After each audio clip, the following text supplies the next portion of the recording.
Right in front of your face are 5 players that are extremely undervalued heading into 2021. Clyde boy can win you a league in round 3. I'll explain why. Justin Jefferson, arguably the dark horse wide receiver 1 overall in 2021. I will explain. Jerry Jeudy.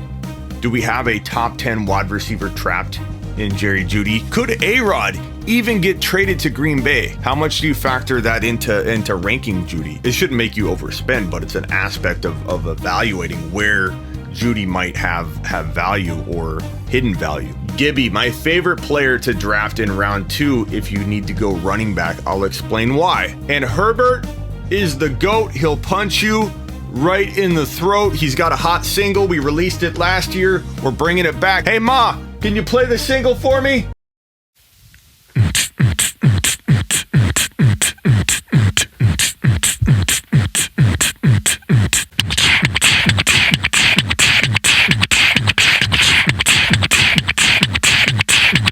Herbert is the GOAT.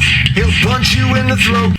Herbert is the GOAT. He'll punch you in the throat. Herbert is the GOAT. He'll punch you in the throat. All of this coming up and more. The Fantasy Football Show begins now. This is the Fantasy Football Show with your host, Smitty.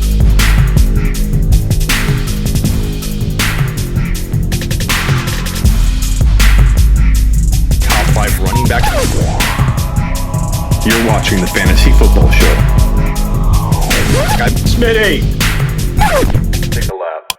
Clyde boy, I get it. You're worried. You spent a round 1 pick on him last year and he burned you. You're upset. You feel burned. Don't hyper focus on last year in terms of Clyde. In 13 games, 803, 4 TDs, 36 receptions, 297, and 1 TD, 5 total touchdowns. Not too bad considering what he went through. Look, it could have been better, no question about it, but these are not bad stats considering what he went through, considering he got hurt, considering all rookies didn't develop quickly in the PPR game. It wasn't just Clyde. The pandemic held back a ton of rookie running backs from developing in the PPR parts of the game. And Clyde Edwards-Helaire will be more involved in 2021. And probably the most important thing I should mention is the difference in investing in Clyde in 2021 and 2020 is so extreme. First round draft capital versus 3.5 to 4.5. That means Clyde can disappoint in a major way. He could get 1,000 yards on the ground, maybe only catch 40 receptions and get 6 total touchdowns and still earn you 3rd to 4th round value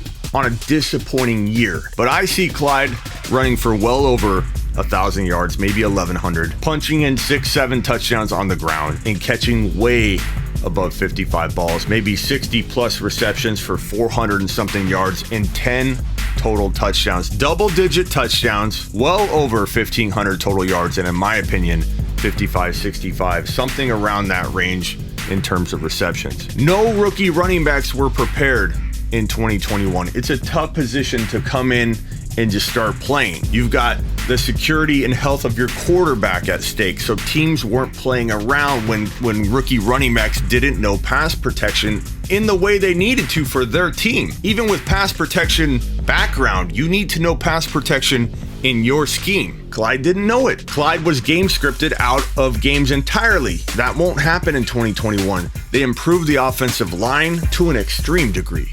And the offense is going to run Clyde up the gut more than they did last year. In only 13 games, he averaged 4.4 a pop. Clyde did not do that bad when you take a look at what he endured and what really took place in 2021. I'm telling you, 3.5 to 4.5. If he stays healthy, relatively healthy, he could miss a couple games even, but if he stays healthy, Clyde is going to destroy 3.5 to 4.5 value.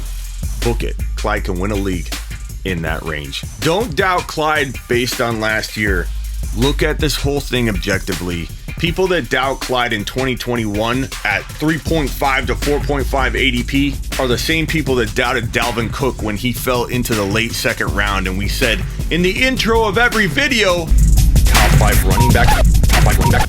What people said then was, Smitty, I can't count on Dalvin Cook being a top 5 running back. He's too risky. He's too injury prone. And I kept saying, bro, he's going in the mid to late second round. You don't have to count on top 5 running back production. You probably will get it, but you're buying him in the second round. Same thing with Clyde boy. You're buying Clyde at 3.5, protected in, baked in value. The risk is baked in, boys. Baked in, boys! Don't sleep on Clyde. Clyde Edwards-Helaire, you have just been Smitty approved. Double J, JJ. Justin Jefferson. My dark horse number 1 wide receiver in 2021. Do you draft him number 1? No. Do you draft him in the first round and redraft? No. In Dynasty, you probably need to. In Dynasty, I don't play games. I take him as my number 1 drafted wide receiver. But in redraft, don't do it because you don't have to. JJ, 1,400 yards, 7 TDs last year. Phenomenal rookie year, is going in the mid-second round. He's going in the 3rd round with your grandma and Uncle Bud and Uncle Buck. Take full advantage where you can, but don't feel like you're reaching for JJ at 2.10, 2.11, 2.08.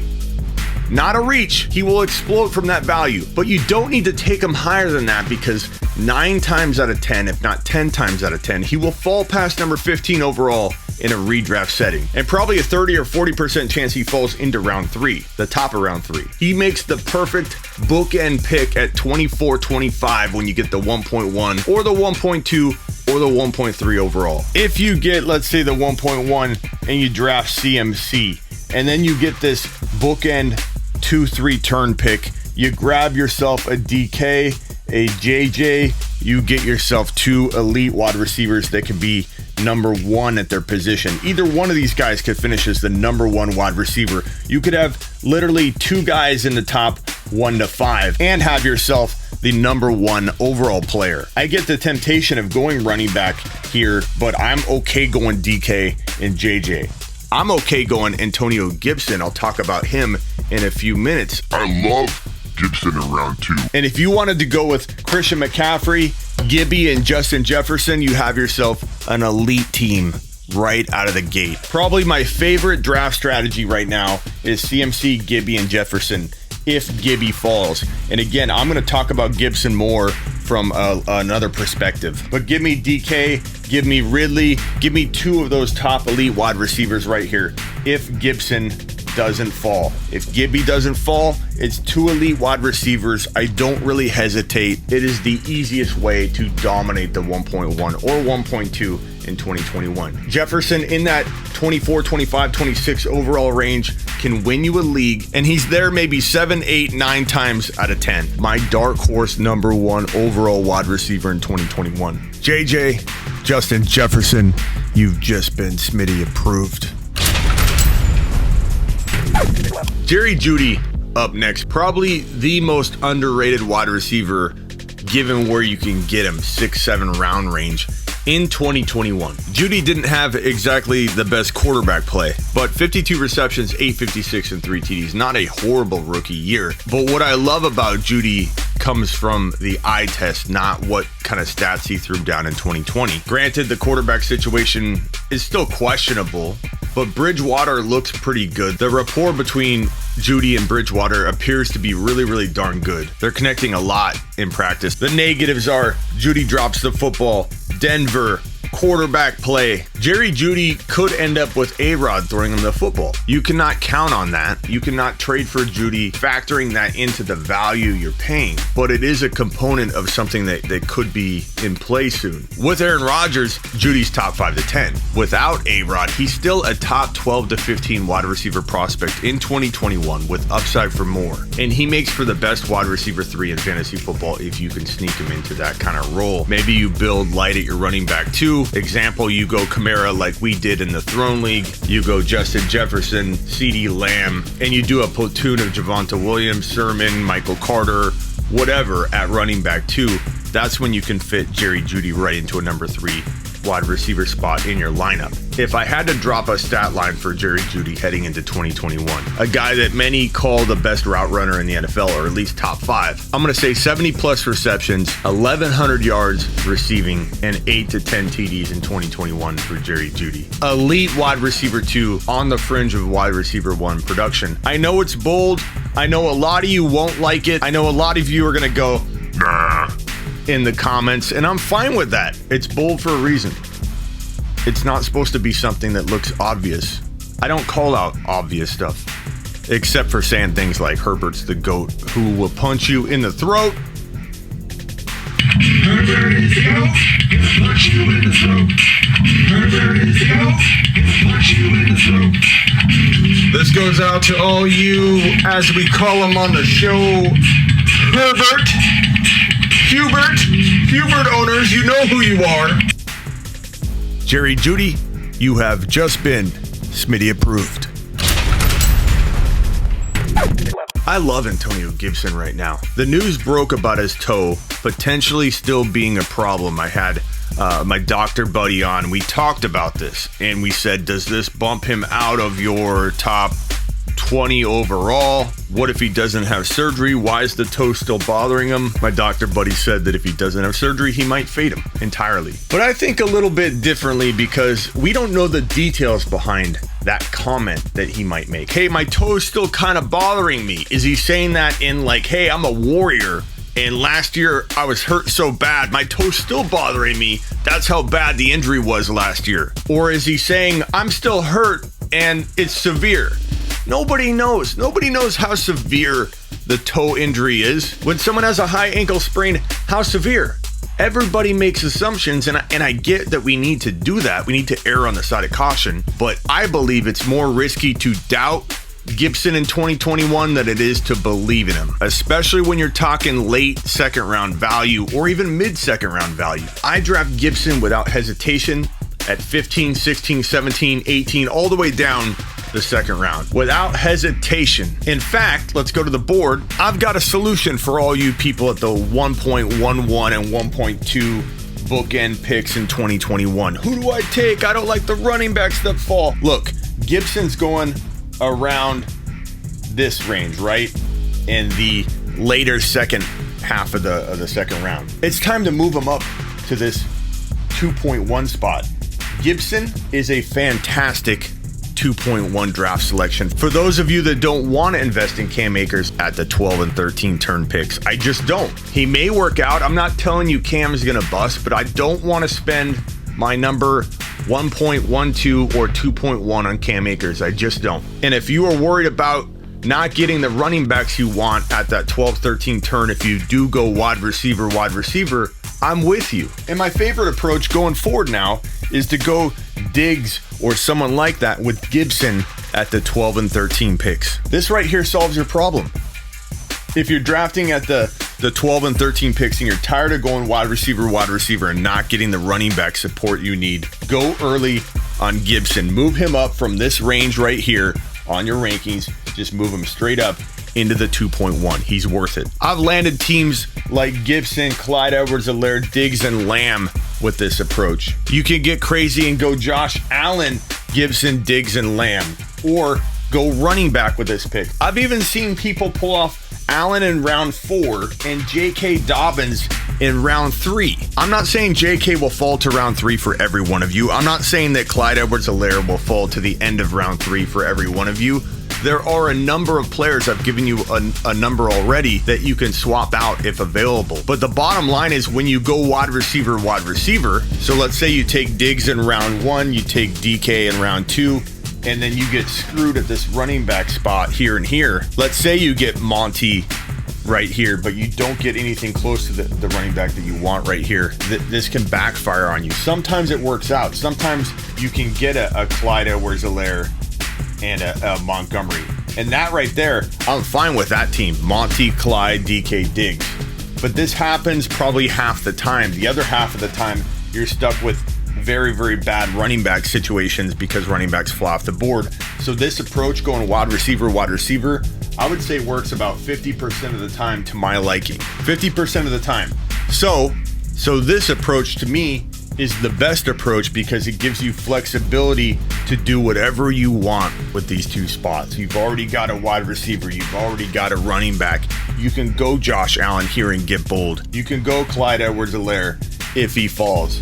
You can go J.K. Dobbins if he falls. This approach right here lets you go best player available without hesitation, without the pressures of, oh my God, I gotta take a running back right here because I went wide receiver. And even though Gibson feels like you're reaching a little bit to grab him at 2.1, it doesn't make your team look weak on paper. And that's the most important thing, not to walk away saying, did I maximize value at every pick? Did I take somebody way too high? Gibson looks fine as your second drafted player. Gibson is your cheat code in round 2 anywhere if you need to go running back and you still want best player available, because pound for pound, fantasy stat for fantasy stat, he is the best player available arguably in the second round anywhere. I can make that argument. Therefore, he is the cheat code in round 2. Antonio Gibbity Gibson, you have just been, young man, Smitty approved.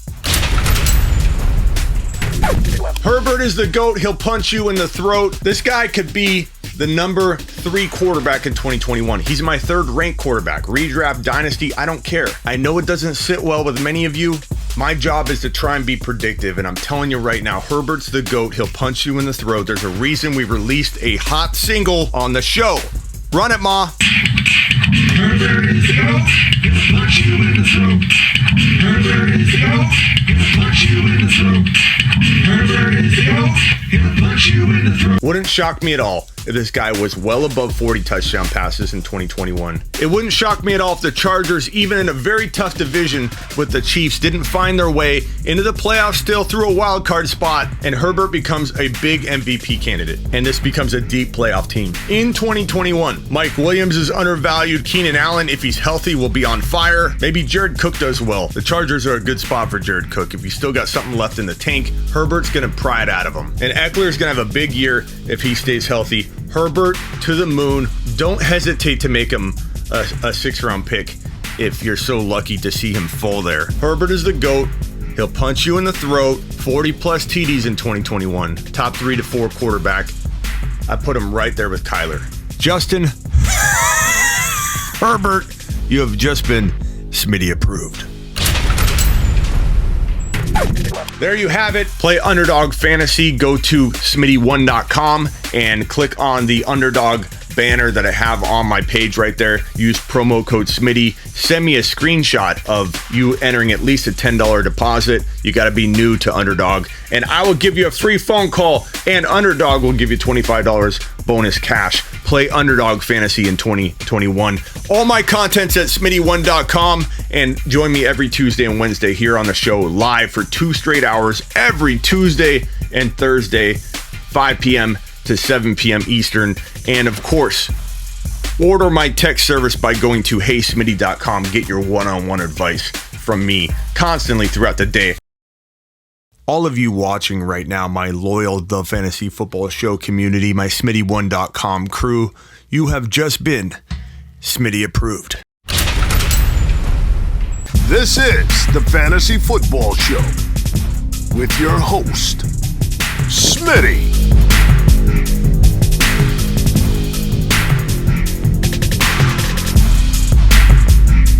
Top 5 running back.